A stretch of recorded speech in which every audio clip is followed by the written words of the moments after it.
Bismillahirrahmanirrahim. Assalamualaikum warahmatullahi wabarakatuh. Pemirsa MTA TV yang dirahmati oleh Allah, puji syukur marilah kita panjatkan kehadirat Allah Subhanahu wa taala yang telah memberikan kita begitu banyak kenikmatan yang jika kita coba menghitungnya niscaya kita tidak dapat melakukannya.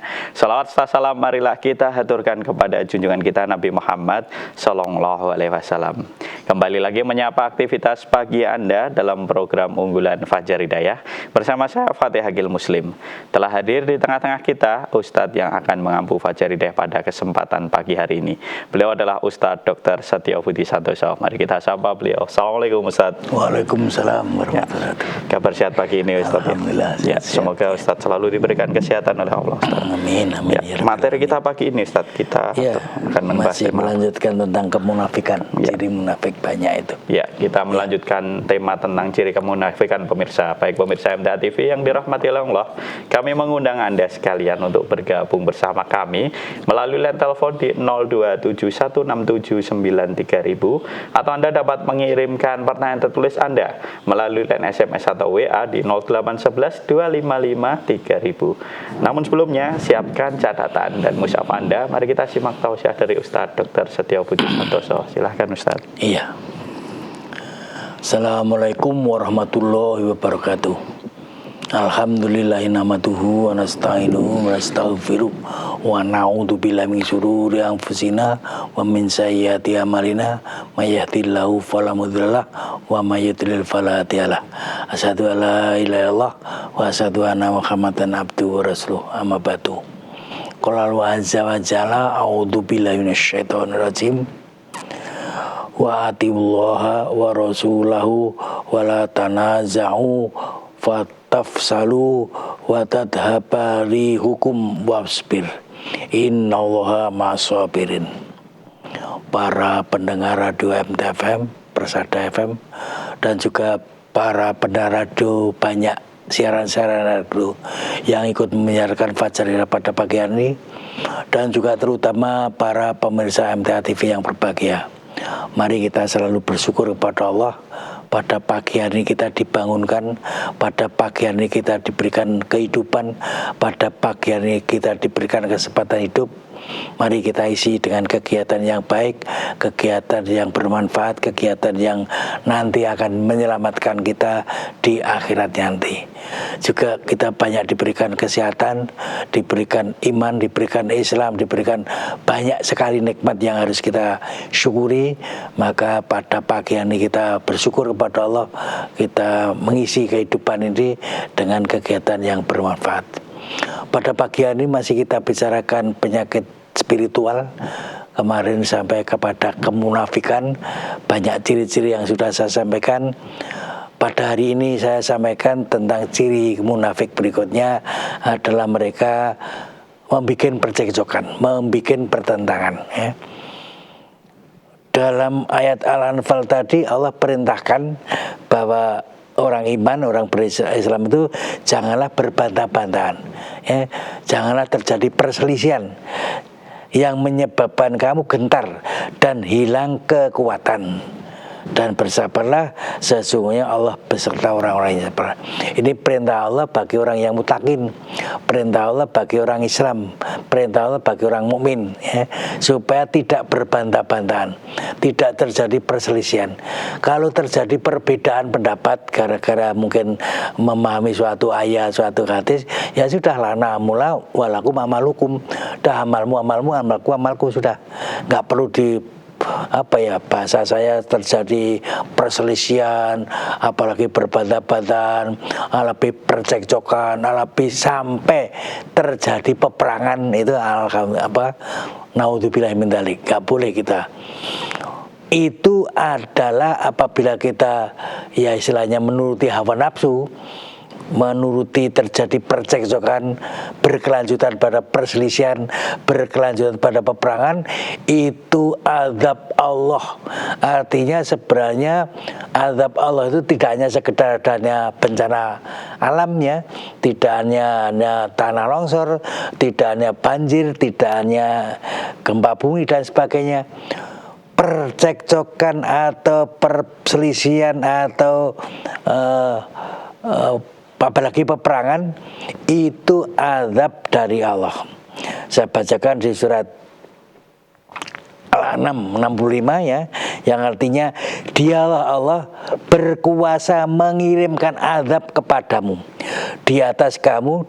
Di atas kamu itu artinya misalnya hujan lebat, misalnya ada petir, atau di bawah kamu ya, di bawah kamu itu adanya gempa bumi, atau ini yang penting, dia mencampur adukkan kamu dalam golongan-golongan ya, yang mereka saling bertentangan dan merasakan kepada mereka sebagian yang lain keganasan kepada yang lain. Jadi kalau sudah ada golongan-golongan, kelompok-kelompok terjadi pertikaian, itu azab Allah. Kita rasakan itu merupakan azab dari Allah. Perhatikanlah betapa kami mendatangkan tanda-tanda kebesaran kami, silih berganti agar kamu memahaminya. Itu. Jadi Allah memberitahu bahwa kalau terjadi golongan-golongan bercekcok, berperang, bermusuhan, berselisih, itu azab Allah itu.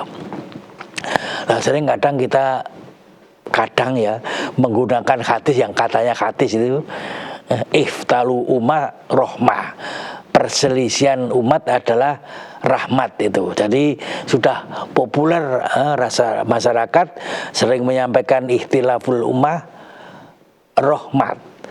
Padahal kalau kita cari memang sulit itu. Padahal itu sudah hadis terkenal ya.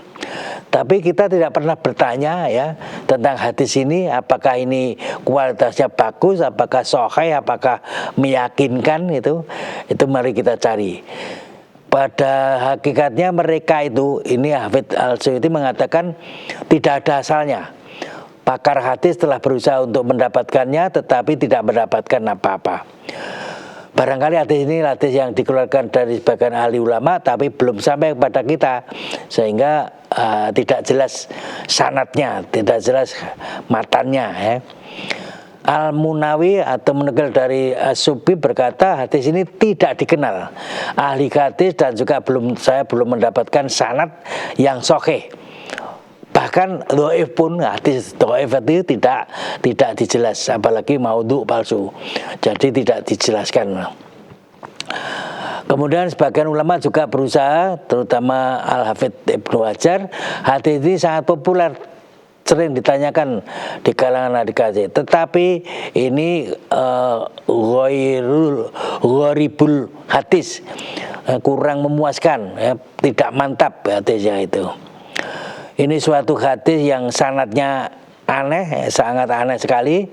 Kemudian Ibnu Hajar, semoga Allah mengampuninya, bagaimana beliau merasa hadis ini ada asalnya, padahal tidak jelas sanadnya ya, tidak jelas sanadnya.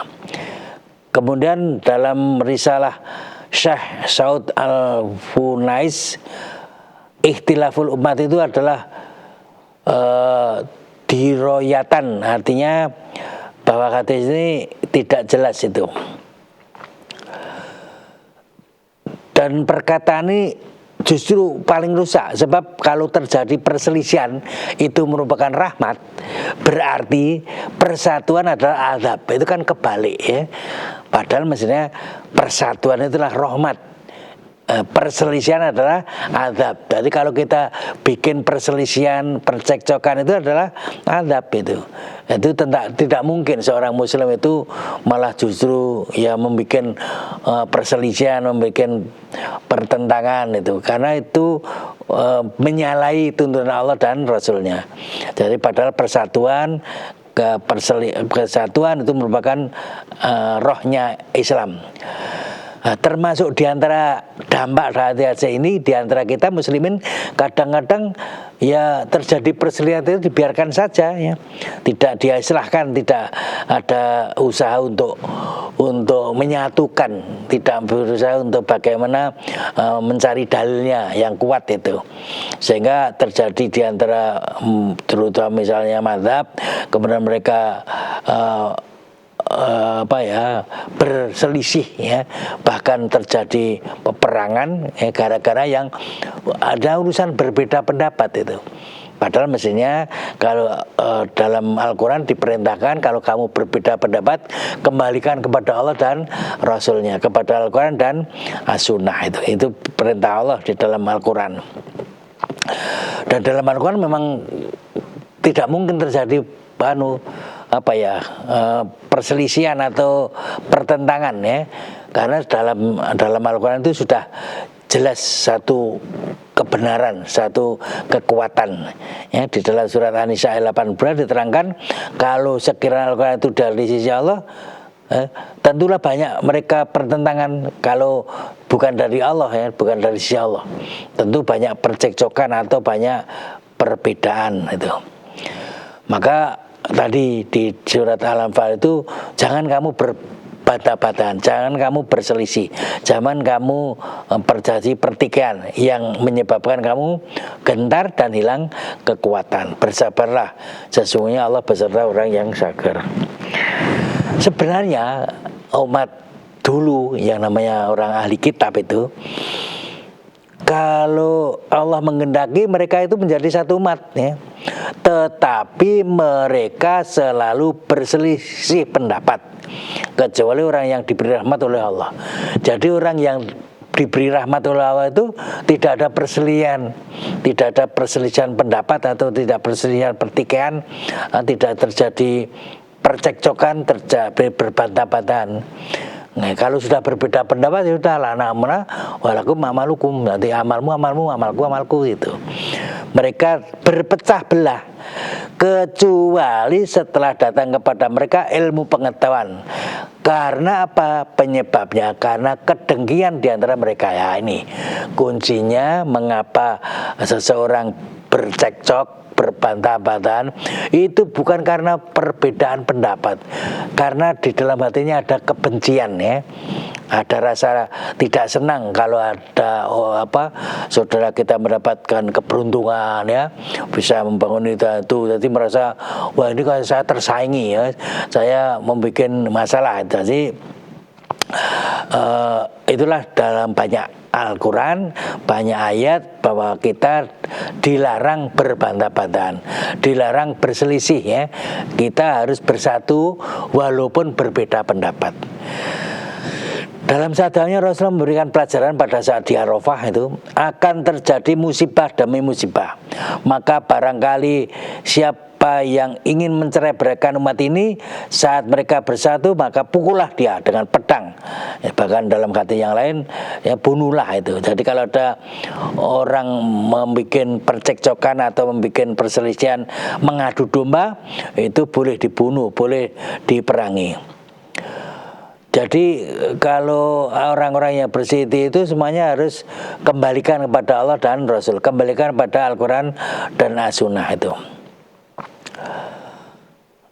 Kemudian sesungguhnya iblis telah berputus asa untuk disembah oleh orang-orang yang soleh, tetapi ia tetap mengadu domba ya, menimbulkan permusuhan, menimbulkan pertentangan di antara mereka. Hadis riwayat Bukhari, Sahih tentu. Jadi mereka itu iblis sudah berputus asa kalau orang mukmin tidak mungkin menyembah kepada iblis atau menyembah kepada selain Allah, tetapi iblis tidak berputus asa untuk mengadu domba ya, menjadikan percekcokan, pertentangan.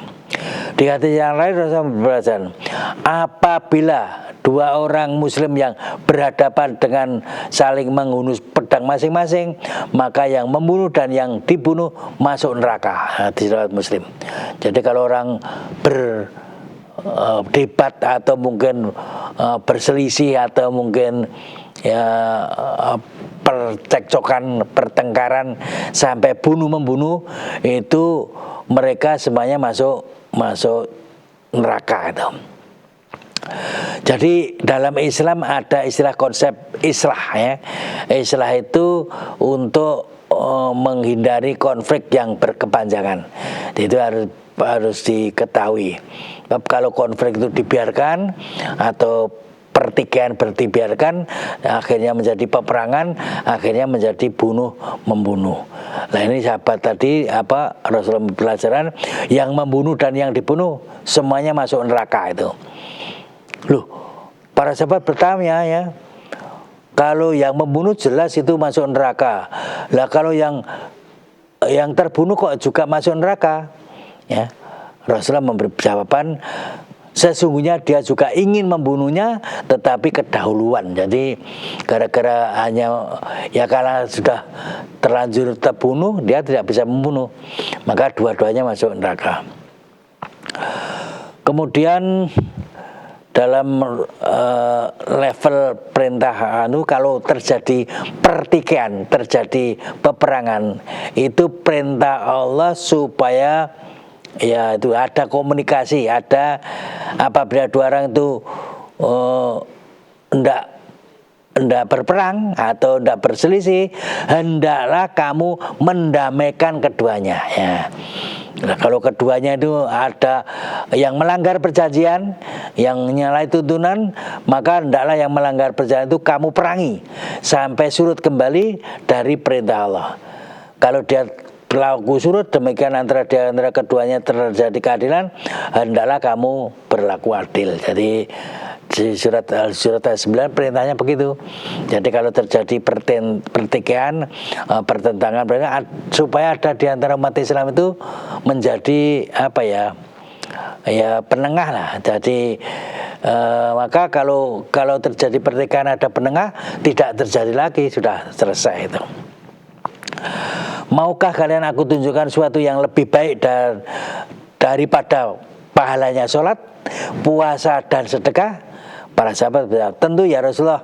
Rasulullah memberikan pelajaran, memperbaiki hubungan sesama saudaranya atau mendamaikan perselisihan. Jadi perintah Allah kalau ada perselisihan, ada perdebatan, ada pertikaian, itu kita mendamaikan, itu pahalanya amat sangat besar, ya.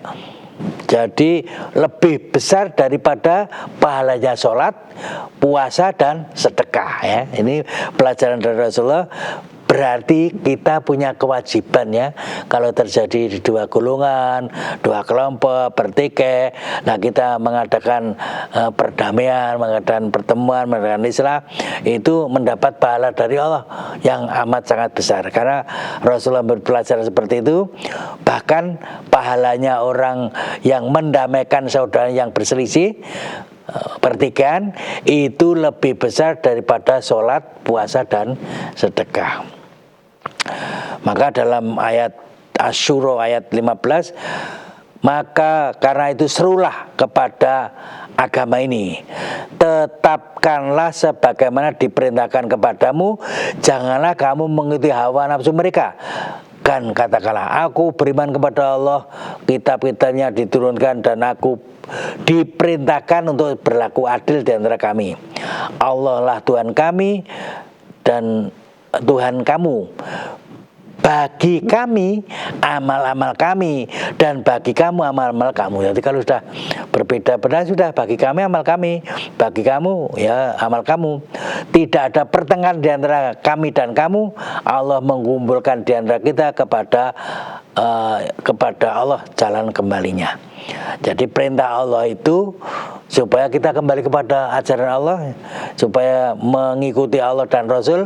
Kalau sudah semaksimalnya ternyata masih terjadi perbedaan pendapat, ya sudah, urusan kamu, urusan kamu, urusan kami, urusan kami. Nanti Allah yang akan menentukan itu. Rasul juga memberikan pelajaran, tidak akan masuk surga orang yang suka namimah, adu domba, ya. Kalau ada orang berselisih malah diadu, itu namanya orang munafik tadi. Jadi kalau ada orang berselisih harusnya diserahkan, ya, dipersaudarakan. Sesama umat Islam itu satu saudara, tidak boleh bertikai, tidak boleh berperang. Setiap persediaan itu wajib disedekahi, dan setiap hari di mana matahari terbit kamu mendamaikan di antara dua orang yang berselisih adalah sedekah, ya. Jadi digambarkan kalau orang sedekah antara lain selain sedekah uang juga mendamaikan saudaranya yang berselisih, itu termasuk sedekah. Kamu menolong seseorang pada kendaraanmu adalah membantu menaikinya, juga sedekah. Mengangkat barang-barangnya di atasnya juga sedekah.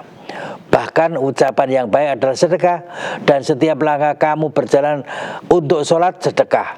Kamu menyingkirkan gangguan dari jalan, duri misalnya, itu termasuk sedekah. Ini pelajaran dari Rasulullah. Yang paling utama tadi, orang mendamaikan pertikaian atau perselisihan di antara dua golongan, itu termasuk sedekah. Kemudian dari Ibnu Sa'ad itu memberikan pelajaran bahwa pertengkaran itu membuat kelemahan, membuat kerusakan itu. Keduanya ingin membunuh, kalau ada pertikaian ingin membunuh maka disaudarakan. Ada orang munafik di antara di orang Madinah, mereka itu memprovokasi, ya. Orang itu nanti apabila mereka telah unggul, ya, ini orang-orang diprovokasi. Kalau mereka orang-orang Muhajirin tadi telah unggul, akan menyaingimu dan mengungguli jumlah kamu di dalam negeri ini. Jadi orang pendatang atau Muhajirin tadi itu nanti kalau sudah mereka akan menyaingi dan mengungguli kamu. Demi Allah, antara kita dan orang-orang Quraisy itu tidak ada seperti yang dikatakan orang, gemukkan anjingmu, ia akan menerkammu. Jadi ini orang-orang membuat antara Muhajirin dan Ansor itu ya supaya bertikai, ya. Supaya jangan jangan orang-orang Ansor itu memberikan tempat bagi orang Muhajirin. Sebab dikatakan itu seolah-olah gemukkan anjingmu, ia akan menerkammu. Nanti kalau orang Muhajirin dikatakan anjing, ya. Anjing datang nanti akan menerkamu orang-orang Ansor. Demi Allah, telah sampai di Madinah orang-orang yang pasti akan mengusir. Jadi orang munafik dulu pada saat di Madinah memprovokasi supaya terjadi peperangan di antara kaum Muhajirin dan Ansor. Dikatakan ya kalau mereka orang Muhajirin pendatang itu mengunggulimu atau menyayangi, akhirnya dia akan menguasai negeri ini, gitu. Kan banyak di tempat-tempat kita sendiri, ya, sering terjadi itu. Padahal mestinya harusnya orang yang Muhajirin dan Ansor itu satu kesatuan, satu persaudaraan. Tidak ada istilah saling menyaing, tidak ada istilah saling mengungguli atau mengusir, ya. Bahkan orang munafik mengatakan gemukkan anjingmu, ia akan menerkammu. Artinya pendatang atau Muhajirin tadi, ya, diberi kesempatan, diberi kelonggaran, kemudian nanti akan menerkamu, akan mengusir kamu. Itu ucapan Abdullah bin Ubay bin Salul, ya, orang munafik di Madinah itu. Kemudian Rasulullah memberi jawab, bagaimana wahai Umar, orang-orang yang berjawab bahwa Muhammad telah membunuh sahabatnya, ya. Ini pada saat memberikan ada usulan supaya Abdullah bin Ubay dibunuh. Itu Rasulullah menjawab kepada Umar, bagaimana kalau nanti ada orang mengatakan Muhammad sahabatnya? Karena Abdullah bin Ubay bin Salul pada akhirnya zahirnya orang Islam, tadi tidak boleh terbunuh. Salah seorang di antara Muhajirin mendorong salah laki dari Ansor. Kemudian orang Muhajirin itu berkata, tolonglah aku, hai kaum Muhajirin. Nah, ini tadi dia mengajak saudaranya orang-orang Muhajirin untuk minta tolong. Orang Ansor berkata, tolonglah aku, hai orang-orang Ansor. Nah, ini orang ini adalah terjadi pertengkaran. Nah, Rasulullah datang kemudian memberikan pelajaran ada apa ini? Itu cara-cara jahiliyah, ya. Terjadi perbedaan pendapat atau perselisihan dua orang, terus mengajak golongannya, mengajak kelompoknya. Yang satu, tolonglah aku, Muhajirin. Yang orang Ansor, tolonglah aku, orang Ansor. Akhirnya nanti orang Ansor dan Muhajirin terjadi peperangan. Oleh Rasulullah dikatakan itu cara jahiliyah. Seorang dari Muhajirin mendorong seorang laki-laki dari golongan Ansor. Kemudian beliau, tinggalkanlah yang demikian itu. Sesungguhnya cara itu cara yang kotor. Nanti Rasulullah memberikan pelajaran. Akan mereka melakukan jika kita kembali ke Madinah, pastilah orang yang mulia akan mengusir pada ini orang provokasi, orang munafik. Maka Allah memerintahkan kepada kita supaya berpegang pada tali agama Allah, ya. Yang sering kita ucapkan di khotbah-khotbah itu, watasimu bihablillahi jami'ah itu, wala tafarraqu, jangan bercerai-berai, jangan berbantah-bantahan, jangan bertikai. Ingatlah akan nikmat Allah kepadamu ketika dahulu masa jahiliyah kamu bermusuhan. Orang jahiliyah itu selalu bermusuhan, tapi setelah jadi orang Islam menjadi bersatu. Maka Allah mempersatukan hatimu, lalu memberikan nikmat itu, maka mereka menjadi bersaudara. Jadi nikmat bersaudara adalah nikmat dari Allah. Harus kita syukuri, jangan sampai diprovokasi oleh munafik untuk menjadi peperangan, terjadi pertikaian, terjadi dan kamu telah berada di jurang api neraka, Allah menyelamatkan kamu. Artinya kalau kita terjadi peperangan, pertikaian adalah masuk neraka, tapi Allah menyelamatkan kamu menjadi orang yang bersaudara. Maka kalau kita terjadi perbedaan pendapat, kembalikan kepada Allah dan Rasulnya, ya, sebagaimana di perintahnya Allah di surat An-Nisa 59, ya, orang-orang yang beriman, taatilah dan taatilah Rasul dan ulil amri di antara kamu. Jika kamu berlainan pendapat tentang sesuatu, maka kembalikannya kepada Allah dan Rasul. Jika kamu benar-benar beriman kepada Allah dan hari akhir, yang demikian itu lebih utama dan lebih baik akibatnya. Ya, itu saja. Nanti sifat orang munafik adalah membuat percekcokan, perselisihan. Nah, kalau kita turuti akan merusak persaudaraan umat Islam. Ya. Ya, terima kasih Ustaz. Baik pemirsa MTA TV yang dirahmati oleh Allah, kami mengundang Anda sekalian untuk bergabung bersama kami melalui line telepon di 02716793000, atau Anda dapat mengirimkan pertanyaan tertulis Anda melalui line SMS atau WA di 08112553000. Namun sebelumnya kita simak informasi yang berikut ini. Bismillahirrahmanirrahim, pemirsa MTA TV yang dirahmati oleh Allah, kita kembali lagi dalam program unggulan Fajar Hidayah. Pagi ini bersama dengan Ustadz Dr. Setio Budi Santoso, kami mengundang pemirsa sekalian untuk bergabung bersama kami melalui line telepon di 02716793000, atau Anda dapat melakukan panggilan WA di 08112553000. Untuk kesempatan pertama kita sapa pemirsa yang telah terhubung. Halo, assalamualaikum. Halo, assalamualaikum. Waalaikumsalam warahmatullahi wabarakatuh. Ya, dari siapa di mana? Dengan Bayu dari Karanganyar, Mas. Ya, silakan Pak Bayu. Assalamualaikum warahmatullahi wabarakatuh, Pak Ustadz. Waalaikumsalam warahmatullahi wabarakatuh. Mari Pak Bayu. Matur nuwun.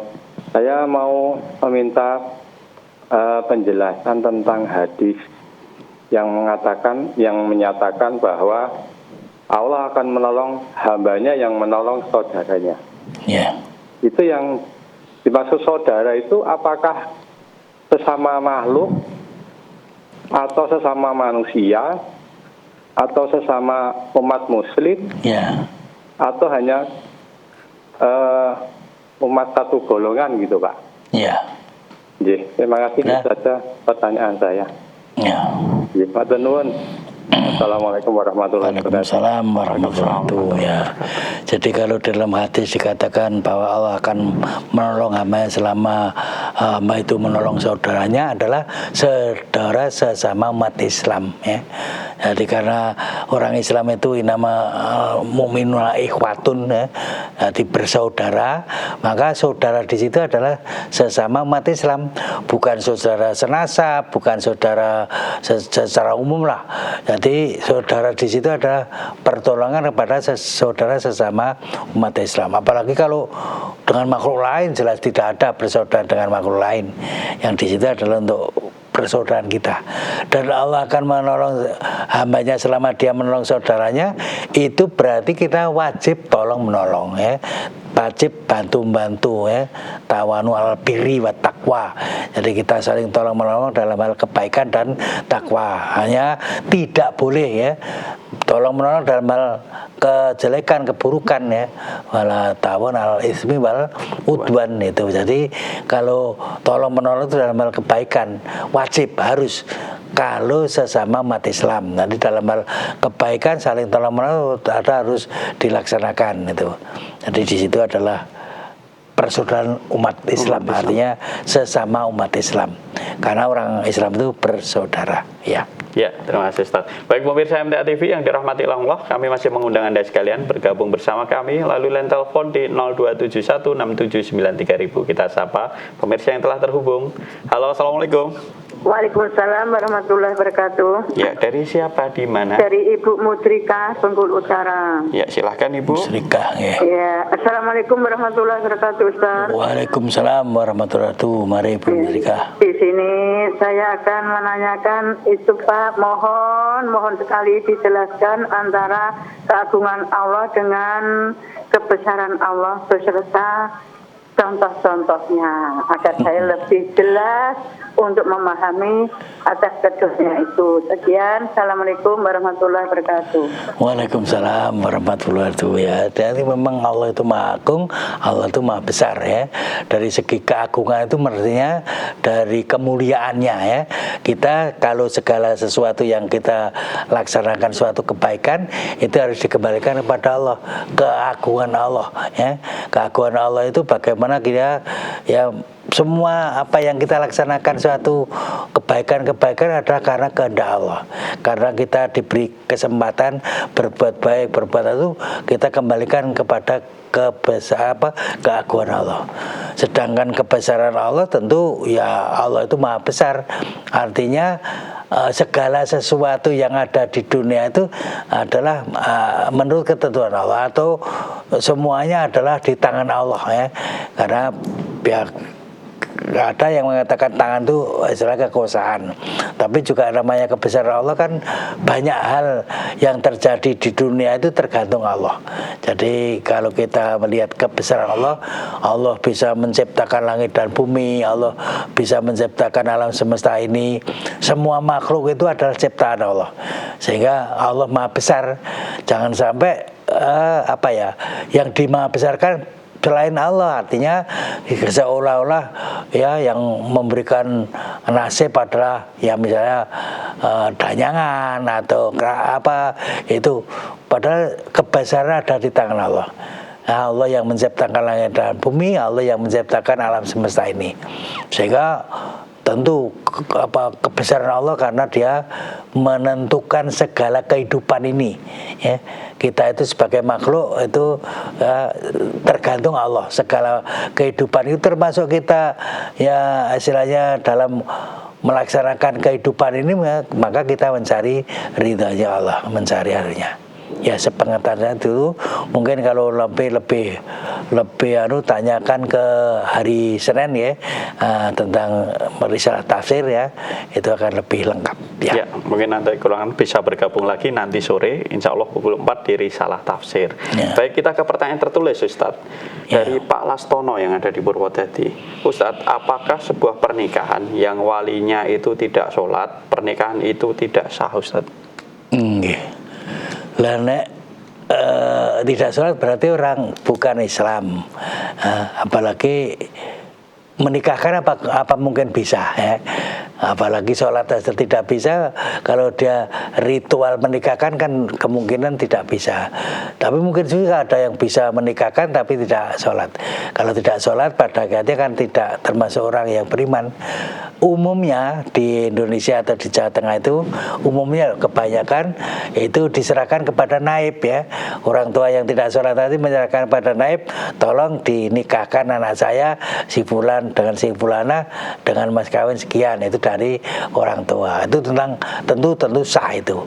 Tapi kalau seorang yang tidak sholat kemudian menikahkan langsung anaknya, itu ya meragukan paling tidak, karena dia tidak sholat, karena dia bukan orang Muslim. Apalagi kalau jelas dia agamanya lain, agama lain, itu tentu tidak sah ya. Ya, kita ke pertanyaan selanjutnya Ustadz dari Pak Nugroho. Ustadz, bagaimana hukumnya bila seorang Ustadz itu menerima bisyarah atau upah setelah mengisi tausiah Ustadz? Iya.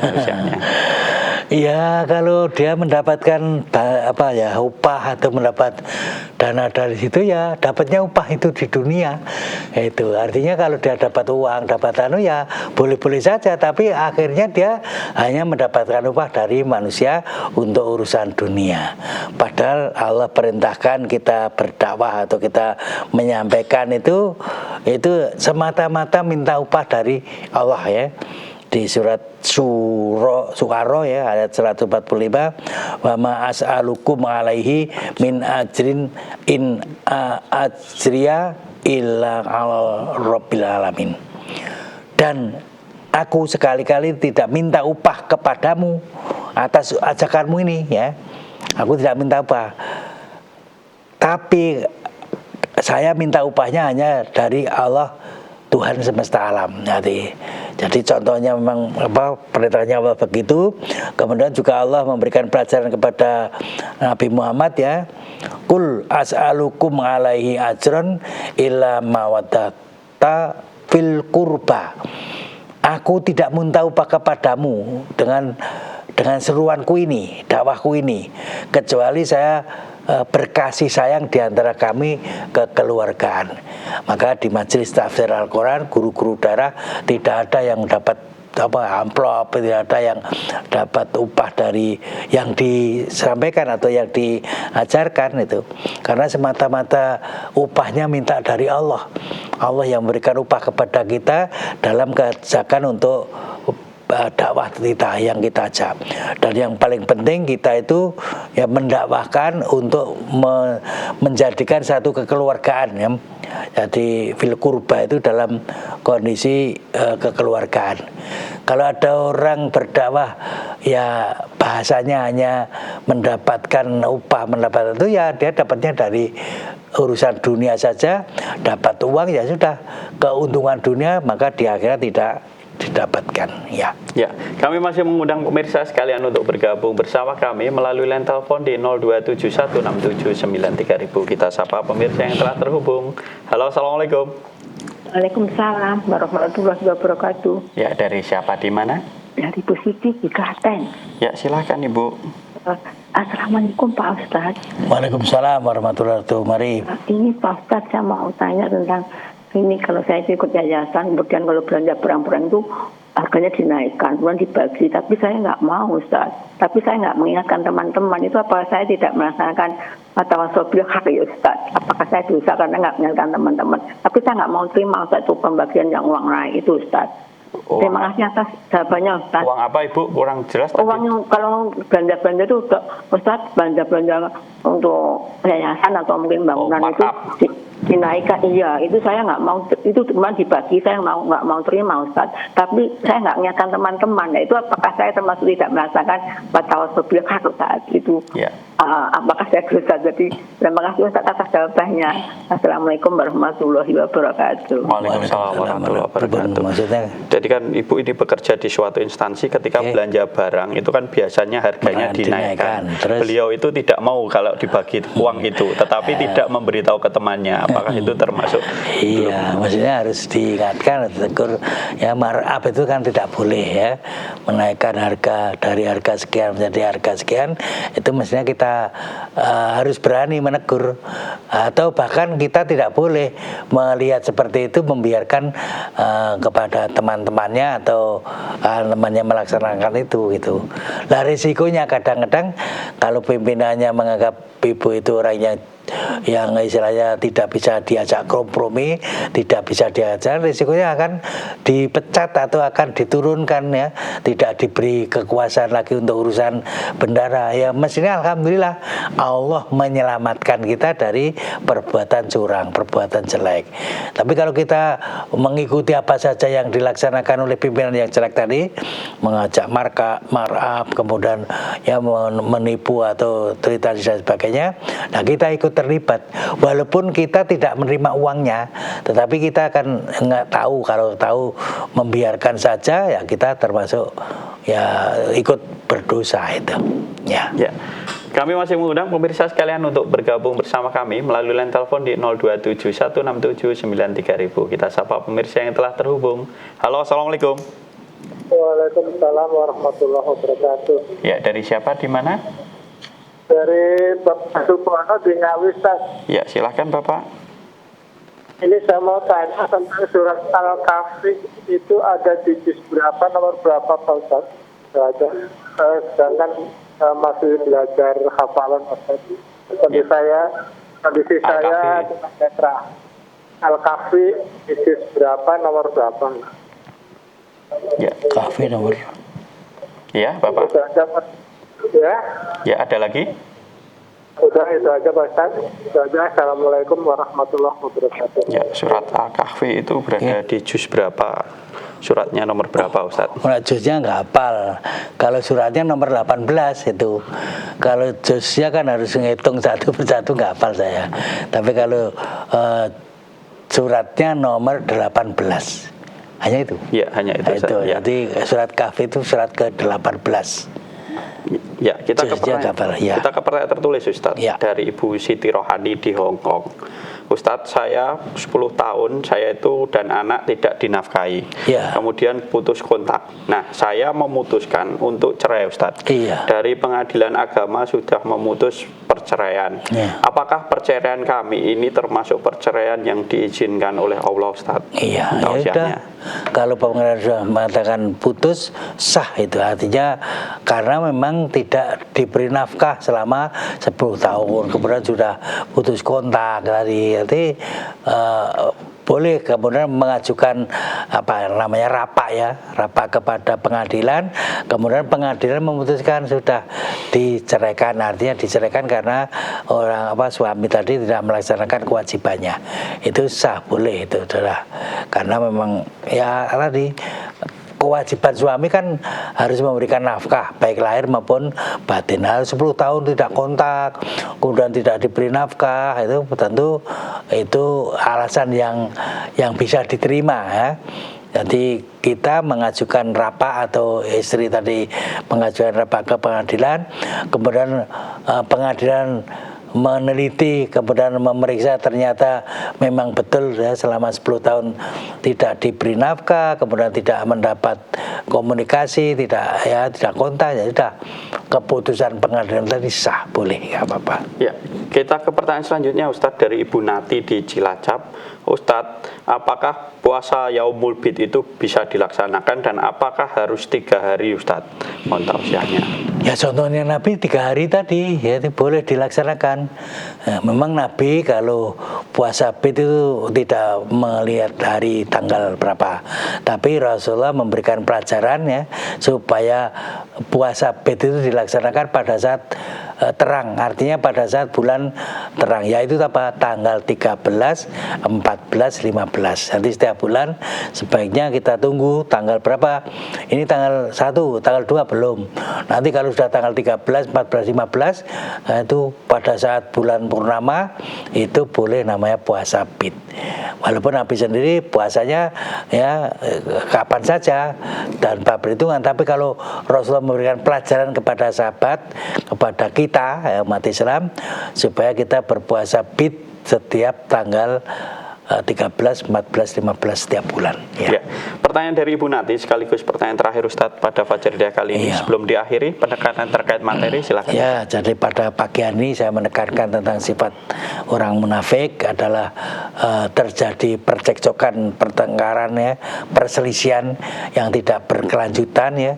Mestinya harusnya kita itu kalau terjadi perbedaan pendapat, kembalikan pada Allah dan Rasulnya, kembalikan pada Al-Quran dan As-Sunnah. Kalaupun itu tetap tidak sepakat, ya sudah, kamu lana amaluna walakum amalukum, itu amalmu, itu amal saya dah. Tapi kalau kita berbeda pendapat menjadi perselisihan, bahkan pertikaian, bahkan saling membunuh, akan mengakibatkan kita masuk neraka. Maka jangan sampai kita terjadi seperti itu.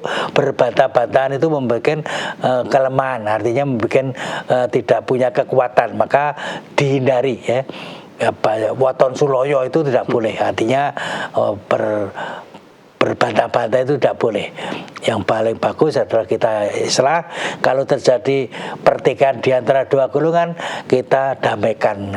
Bahkan orang mendamaikan saudaranya pertikaian itu ada pahalanya besar sekali, lebih besar daripada sholat, puasa dan sedekah. Maka kita usahakan kalau ada saudara kita yang bertikai, itu kita damaikan supaya menjadi orang yang bersaudara. Ya itu aja. Ya, terima kasih Ustaz atas tausiahnya pada kesempatan pagi hari ini. Semoga menjauhkan kita dari sifat-sifat kemunafikan ya Ustaz. Iya. Assalamualaikum warahmatullahi wabarakatuh. Waalaikumsalam warahmatullahi wabarakatuh. Baik pemirsa MTA TV yang dirahmati oleh Allah, itu tadi program unggulan Fajar Hidayah pada kesempatan pagi hari ini bersama dengan Ustadz Dr. Setio Budi Santoso. Kami mohon maaf untuk pertanyaan tertulis yang sudah Anda kirimkan, belum bisa kami bacakan satu persatu karena keterbatasan waktu. Insya Allah akan dibacakan di kajian-kajian mendatang.